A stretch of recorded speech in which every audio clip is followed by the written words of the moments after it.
dear friends, വീണ്ടും പുതിയൊരു വീഡിയോയിലോട്ടേക്ക് സ്വാഗതം. ഇനി നമുക്കൊരു ഓട്സ് കിച്ചടി തയ്യാറാക്കാം. സാധാരണ നമ്മൾ അരിയും ചെറുപയർ പരിപ്പും വെച്ചിട്ടാണ് കിച്ചടി തയ്യാറാക്കുന്നത്. ഇന്ന് ഞാൻ അരിക്ക് പകരം ഓട്സ് വെച്ചിട്ടാണ് ഈ ഒരു കിച്ചടി തയ്യാറാക്കുന്നത്. അപ്പോൾ ഓട്സ് നമ്മൾ ചേർക്കുമ്പോൾ വളരെ വേഗത്തിലും അതുപോലെ തന്നെ നല്ല ഹെൽത്തി ആയിട്ട് നമുക്ക് തയ്യാറാക്കാനും പറ്റും. പിന്നെ ഇത് കൊച്ചു കുട്ടികൾക്ക് പോലും വളരെ ടേസ്റ്റിലും രുചിയിലും നമുക്ക് തയ്യാറാക്കി കൊടുക്കാൻ പറ്റിയ നല്ലൊരു കിച്ചടിയാണ്. അപ്പോൾ എല്ലാവരും ഇതിനെ ട്രൈ ചെയ്ത് നോക്കി ഫീഡ്ബാക്ക് അറിയിക്കാൻ മറക്കരുത്. അതുപോലെ നിങ്ങൾ ആദ്യമായിട്ടാണ് എൻ്റെ ഈ ചാനൽ കാണുന്നതെങ്കിൽ പ്ലീസ് ഒന്ന് സബ്സ്ക്രൈബ് ചെയ്യണേ. ആ കുഞ്ഞു ബെല്ലൈക്കനൊന്ന് ക്ലിക്ക് ചെയ്യൂ, എങ്കിൽ ഓൺ എന്ന ഓപ്ഷൻ വരും. അതും കൂടെ ഒന്ന് ക്ലിക്ക് ചെയ്യുമ്പോൾ ഞാനിടുന്ന പുതിയ വീഡിയോസിൻ്റെ നോട്ടിഫിക്കേഷൻ നിങ്ങൾക്ക് കൃത്യമായിട്ട് കിട്ടും. അപ്പോൾ ഈ കണ്ണൂർക്കാരുടെ സ്വന്തം കിച്ചടി എങ്ങനെ തയ്യാറാക്കുന്നു നോക്കാം. അപ്പോൾ നമുക്ക് ഓട്സ് കിച്ചടി ഉണ്ടാക്കാൻ തുടങ്ങാം. അതിന് വേണ്ടി ഞാനിപ്പോൾ 1/4 കപ്പ് ചെറുപയർ പരിപ്പെടുത്ത് വെച്ചിട്ടുണ്ട്. നമുക്കിനി ഒരു ബൗളിലോട്ടേക്ക് ഇട്ട് കൊടുക്കാം. ഇത് നമുക്കിനി നന്നായിട്ടൊന്ന് കഴുകിയെടുക്കാം. കഴുകിയതിന് ശേഷം ഇതിലോട്ടേക്ക് നല്ലവണ്ണം വെള്ളം ഒഴിച്ച് കൊടുക്കുക. എന്നിട്ട് നമുക്കിതൊരു അരമണിക്കൂറോളം നമുക്കിതൊന്ന് അടച്ച് വെച്ചിട്ടൊന്ന് റെസ്റ്റ് ചെയ്യാൻ വെക്കാം. നിങ്ങൾക്ക് സമയമില്ലെങ്കിൽ ഇതിങ്ങനെ വെക്കണമെന്നൊന്നുമില്ല, പക്ഷെ ഇങ്ങനെ വെക്കുമ്പോൾ കുറച്ചും കൂടി നമുക്ക് ഉണ്ടാക്കാൻ എളുപ്പമായിരിക്കും. അരമണിക്കൂറിന് ശേഷം നമുക്കൊന്ന് തുറന്ന് നോക്കാം. കണ്ടില്ലേ, നമ്മുടെ ചെറുപയർ പരിപ്പൊക്കെ നന്നായിട്ട് തന്നെ കുതിർന്ന് വന്നിട്ടുണ്ട്. ഇനി നമുക്കിതിൻ്റെ വെള്ളമൊക്കെ ഒന്ന് കളഞ്ഞെടുക്കാം. വെള്ളം കളഞ്ഞിട്ടുള്ള ഈ ഒരു ചെറുപയർ പരിപ്പിലോട്ടേക്ക് നമുക്ക് ഓട്സ് 1/2 കപ്പ് ഓട്സ് ചേർത്ത് കൊടുക്കാം. ഇതിവിടെ നമുക്ക് മാറ്റി വെക്കാം. ഇനി നമുക്കൊരു പാൻ വെക്കാം. പാൻ നന്നായിട്ട് ചൂടായിട്ട് വരുമ്പോൾ ഇതിലോട്ടേക്ക് 2 ടീസ്പൂൺ നെയ്യ് ചേർത്ത് കൊടുക്കാം. നെയ്ക്ക് പകരം നിങ്ങൾക്ക് വെളിച്ചെണ്ണയോ ഏത് തരം ഓയിലോ നിങ്ങൾക്ക് യൂസ് ചെയ്യാം. പക്ഷേ നെയ്യാവുമ്പോൾ കുറച്ചും കൂടി ടേസ്റ്റ് കൂടുന്നുണ്ട്. ഇതിലേക്ക് 1/4 ടീസ്പൂണോളം ചെറിയ ജീരകം ചേർത്ത് കൊടുക്കാം. കൂടെ തന്നെ ചെറിയൊരു പീസ് പട്ട കൂടി ചേർത്ത് കൊടുക്കുന്നുണ്ട്. ഇതിലോട്ടേക്ക് ഇനി ഒരു സവാള ചെറുതായിട്ട് അരിഞ്ഞത് കൂടി ചേർത്ത് കൊടുക്കാം. നന്നായിട്ടൊന്ന് ഇതുപോലെ വഴറ്റിയെടുക്കാം. എന്നിട്ട് നമ്മൾ സവാള നന്നായിട്ടൊന്ന് വഴന്ന് കിട്ടണം. അതുവരെ നമുക്കൊന്ന് അടച്ചു വെക്കാം. നമുക്കൊന്ന് തുറന്ന് നോക്കാം.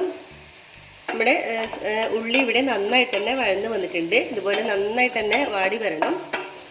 ഇനി ഇതിലോട്ടേക്ക് നമ്മൾ ചേർത്ത് കൊടുക്കുന്നത് ഒരു ചെറിയൊരു പീസ് ഇഞ്ചി, 2 അല്ലി വെളുത്തുള്ളിയും ഒരു പച്ചമുളകും കൂടി ചേർത്ത് കൊടുക്കാം. കൂടെ തന്നെ ഒരു തക്കാളി ചെറുതായിട്ട് അരിഞ്ഞതും കൂടി ചേർത്ത് കൊടുക്കുന്നുണ്ട്. എന്നിട്ട് നന്നായിട്ടൊന്ന് മിക്സാക്കി എടുക്കാം. കൂടെ ആവശ്യമായിട്ടുള്ള ഉപ്പ് കൂടി ചേർത്ത് കൊടുക്കാം. നല്ലവണ്ണം തന്നെ ഒന്ന് മിക്സാക്കി എടുക്കാം. ഇത് മിക്സാക്കിയതിന് ശേഷം നമുക്ക് വീണ്ടും ഇവിടെ അടച്ചു വെക്കാം. നമ്മുടെ തക്കാളി നല്ലവണ്ണം തന്നെ വഴന്ന് കിട്ടണം. നല്ല വാടി നല്ല സോഫ്റ്റ് ആയിട്ട് കിട്ടണം. അതുവരെ നമുക്കൊന്ന് വെയിറ്റ് ചെയ്യാം. നമുക്കിത് തുറന്ന് നോക്കാം. നമ്മുടെ തക്കാളിയൊക്കെ നന്നായിട്ട് തന്നെ വെന്ത് വന്നിട്ടുണ്ട്. ഒന്നും കൂടി ഇതുപോലെ ഒന്ന് മിക്സാക്കി കൊടുക്കാം. ഇനി നമുക്കിതിലൊക്കെ പൊടികളൊക്കെ ചേർത്ത് കൊടുക്കാം. ആദ്യം തന്നെ നമുക്കിതിലോട്ടേക്ക് 1/2 ടീസ്പൂൺ മുളക് പൊടി ചേർത്ത് കൊടുക്കാം. 1/4 ടീസ്പൂൺ മഞ്ഞൾപ്പൊടി ചേർത്ത് കൊടുക്കാം. എന്നിട്ട് നല്ലവണ്ണം ഇതിലൊന്ന് മിക്സാക്കി എടുക്കാം. ആ പൊടികളുടെ പച്ചമണം മാറി വരുന്നവരെ നല്ലവണ്ണം തന്നെ ഒന്ന് മിക്സാക്കി എടുക്കാം. നന്നായിട്ട് മിക്സാക്കിയതിന് ശേഷം പിന്നെ നമ്മൾ ഇതിലോട്ടേക്ക് ചേർത്ത് കൊടുക്കുന്നത് ക്യാരറ്റാണ്. ഞാനിപ്പോൾ ഒരു ക്യാരറ്റ് ചെറിയ രീതിയിൽ ഗ്രേറ്റ് ചെയ്തെടുത്തതാണ്. അതും കൂടി ചേർത്ത് കൊടുക്കാം. ഇത് നല്ലവണ്ണം തന്നെ ഒന്ന് മിക്സാക്കി എടുക്കണം. പിന്നെ നിങ്ങൾക്ക് വെജിറ്റബിൾ ആയിട്ട് ചേർത്ത് കൊടുക്കാൻ വേണമെങ്കിൽ ബീൻസ്, കോളിഫ്ലവർ, ബ്രക്കോളി അതൊക്കെ വേണമെങ്കിൽ നമുക്ക് ചേർത്ത് കൊടുക്കാം. പിന്നെ ഗ്രീൻ പീസ് കയ്യിലുണ്ടെങ്കിൽ അതും കൂടി ചേർത്ത് കൊടുക്കാം. നല്ലവണ്ണം തന്നെ ഒന്ന് മിക്സാക്കി എടുക്കാം. ഇനി ഇതിലോട്ടേക്ക് നമ്മൾ നേരത്തെ എടുത്തു വെച്ചിട്ടുള്ള ചെറുപയറും ഓട്സും കൂടി ഇതിലോട്ടേക്ക് ചേർത്ത് കൊടുക്കാം. ഇത് നന്നായിട്ട് തന്നെ ഇതൊന്ന് മിക്സാക്കി എടുക്കണം. നമ്മുടെ മസാലയും ചെറുപയർ പരിപ്പും ഓട്സൊക്കെ കൂടി നന്നായിട്ടൊന്ന് മിക്സാക്കി എടുക്കാം. പിന്നെ ഇത് നമുക്ക് ചെറിയ കൊച്ചു കുട്ടികൾക്കൊക്കെ ഉണ്ടാക്കി കൊടുക്കാൻ പറ്റിയ നല്ലൊരു റെസിപ്പിയാണ് കേട്ടോ. ഇത് നല്ല രുചിയാണിത്. നമുക്ക് എളുപ്പത്തിൽ ഉണ്ടാക്കാനും പറ്റും. പിന്നെ കൊച്ചു കുട്ടികൾക്കൊക്കെ കൊടുക്കുകയാണെങ്കിൽ നിങ്ങൾ ആ മുളക് പൊടിയും പച്ചമുളകിൻ്റെ എണ്ണയൊക്കെ കുറച്ച് കൊടുക്കുക. പിന്നെ നിങ്ങൾ ഫ്രോസൺ ഗ്രീൻ പീസ് ഒക്കെ ചേർത്ത് കൊടുക്കുന്നുണ്ടെങ്കിൽ അത് ഒഴിവാക്കാം. ചെറിയ കുട്ടികളുടെ തൊണ്ടയിലൊക്കെ കുടുങ്ങാൻ ചാൻസ് ഉണ്ട്. നന്നായിട്ടൊന്ന് മിക്സാക്കി എടുത്തിട്ടുണ്ട്. ഇനി ഇതിലോട്ടേക്ക് 2.5 കപ്പ് വെള്ളം ചേർത്ത് കൊടുക്കാം.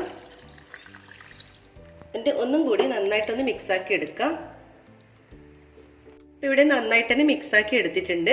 ഉപ്പൊക്കെ പാകത്തിന് ചെക്ക് ചെയ്ത് നോക്കാം. എന്നിട്ട് നമുക്കിത് അടച്ച് വെച്ചിട്ട് നമുക്കിത് നന്നായിട്ട് വേവിച്ചെടുക്കണം. നിങ്ങളിപ്പോൾ കുക്കറിലാണിത് വേവിക്കുന്നെങ്കിൽ 2 വിസിൽ വരുന്നവരെ തന്നെ ഇതിൻ്റെ ഉള്ളിൽ വെന്ത് കിട്ടും. അപ്പോൾ നമുക്ക് ഇടയ്ക്ക് ഇളക്കി കൊടുക്കുന്ന കാര്യമൊന്നും മറന്നു പോകരുത് കേട്ടോ. അപ്പം നമുക്കിവിടെ അടച്ച് വെച്ചൊന്ന് വേവിച്ചെടുക്കാം. ഒരു 10 മിനിറ്റ് വരെ നമുക്കിതൊന്ന് അടച്ച് വെച്ച് വേവിച്ചെടുക്കാം. നമുക്കൊന്ന് തുറന്ന് നോക്കാം.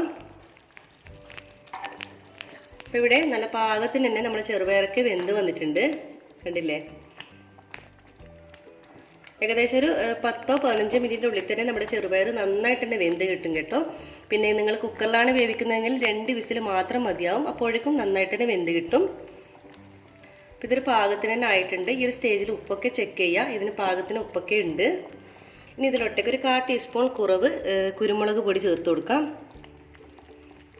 കൂടെ തന്നെ കുറച്ച് മല്ലിയില അരിഞ്ഞതും കൂടി ചേർത്ത് കൊടുക്കാം.